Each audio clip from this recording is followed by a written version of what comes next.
Приветствую уважаемых подписчиков и гостей нашего канала. Перед просмотром ставьте лайк, подписывайтесь на канал и не забывайте нажимать на колокольчик.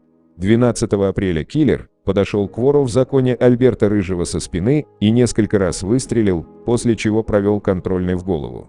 После завершения дела киллер забрал свой рюкзак и удалился быстрым шагом. Прибывшие на место следователи завели уголовное дело по статьям убийства и незаконный оборот оружия. Сотрудники ведомства продолжают работать на месте происшествия для установления всех обстоятельств случившегося. Коммерсант сообщил, что личность предполагаемого исполнителя установили. Им оказался уроженец Азербайджана Талех Аруджов.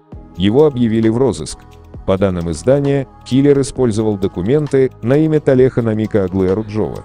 Не исключено, что они были фальшивыми, а данные, которые в них фигурировали, указывают на вора в законе Намика Бакинского. Не исключено, что так он мстил за своего убитого брата Лоту Гули, с которым у Алика Рыжего был давний конфликт. В Россию будущий вор в законе Алик Рыжий переехал из Азербайджана в 1996 году и сначала примкнул к группировке «Комсомольская», которая орудовала в Архангельске. В 2000 году будущий вор в законе попал в колонию на 6 лет за грабежи и побои. В 2012 году с одобрения известного криминального авторитета Аслана Усаяна, известного как Дед Хасан, Алик Рыжий получил статус вора в законе. После убийства деда Хасана в январе 2013 года его протеже остался смотрящим за северо-западным округом России, который хотели прибрать другие воры. Весной 2014 года полицейские Санкт-Петербурга задержали двух предполагаемых киллеров, уроженцев набережных Челнов Алексея Шпаруту и Руслана Корягина. В ходе обыска их автомобиля у них нашли автоматы Калашникова. Выяснилось, что их нанял некий Илгам Гаджиев, сотрудничавший с Лоту Гули и его братом Надиком.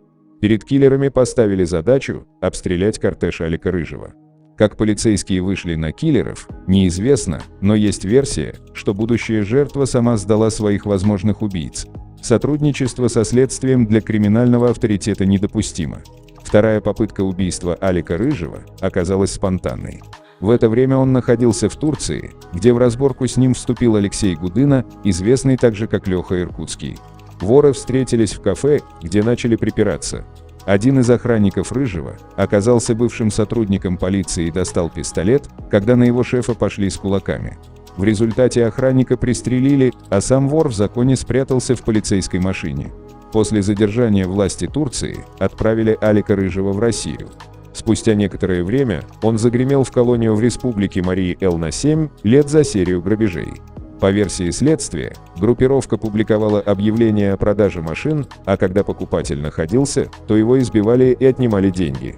Пока он отбывал срок, Лоту Гули раскороновал своего конкурента за трусливое поведение в Турции и возможное сотрудничество с правоохранителями.